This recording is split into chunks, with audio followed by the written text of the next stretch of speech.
বিসমিল্লাহির রহমানির রহিম। আসসালামু আলাইকুম। আপনারা সবাই কেমন আছেন? আমি তো রান্নায় অলরেডি ভুল করে ফেলছি। আমি কিন্তু আপনাদের বলছি যে আমি রান্নায় ভুল করে ফেলছি। সেটা কি ভুল করছি বলে দিচ্ছি। আমি ডিম আগে না ভেজে পেঁয়াজ দিয়ে দিচ্ছি। এতে এখন ভুলটা শুধরে নিলাম। ডিমটা ভেজে নামাবো। তারপরে পেঁয়াজটা অবশ্য ভাজা হয়ে গেছে অলরেডি।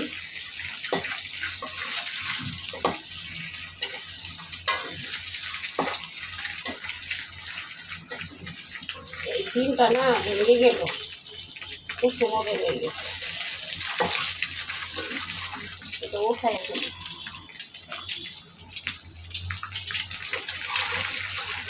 এটার আর অস্তিত্ব থাকবে না।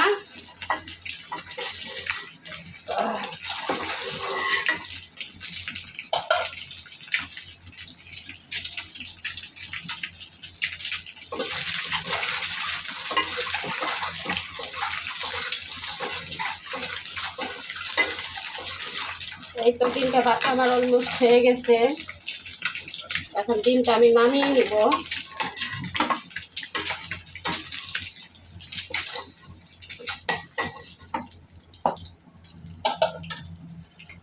এই যে দেখেন আলু, এই যে পেঁয়াজ, ভাজা পেঁয়াজ এখানে রেখে দিতে আমি এটা একটু তেলে ভাজবো। একটু লবণ দিব, একটু হলুদ দিয়ে আমি তেলে ভাজবো।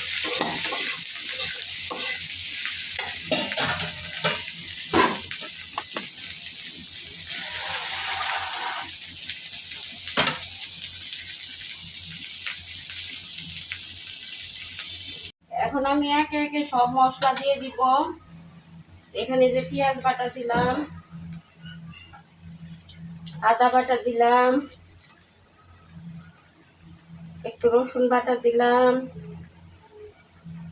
একটু জিরা বাটা দিলাম, আর একটু গরম মশলা বাটা দিলাম হালকা হালকার উপরে। আর এই যে মরিচ গুঁড়া দিয়ে দিব হাফ চামচ।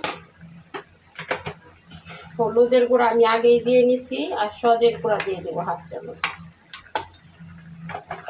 লবণও দিচ্ছি, পরে টেস্ট করে দিব। এই তো আমার তরকারির অবস্থা। ডিম আর আলুর তরকারি। যে গরম পড়ছে, ডিম তো রান্না করলাম। আজকে মাছ মাংস কোনো কিছুই কিনতে ইচ্ছে করতেছে না, যার কারণে ভাবলাম যে ডিম রান্না করি। ডিম আর মাসকলাইর ডাল, অনেক দিন খাওয়া হয় না মাসকলাইর ডাল, এই জন্য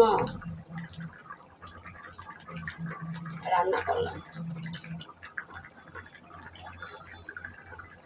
তো আমার রান্নাগুলি যদি আপনাদের ভালো লাগে, প্লিজ আমাকে বেশি বেশি করে সাপোর্ট করবেন, আমার পাশে থাকবেন, আমাকে এগিয়ে নিয়ে যাবেন। আপনাদের কাছে আমার বিশেষ রিকোয়েস্ট, আপনারা আমার যারা ভিডিও দেখবেন, লাইভ পেয়ে আসবেন, তারা বেশি বেশি করে সাপোর্ট করে দেবেন। আপনারা যদি সাপোর্ট করেন, বেশি বেশি করে শেয়ার করেন, তাহলে আমার পরিবারটা আমি বড় করতে পারি। তাই আপনাদের বলবো, আপনারা বেশি বেশি করে সাপোর্ট এবং শেয়ার করে দেবেন।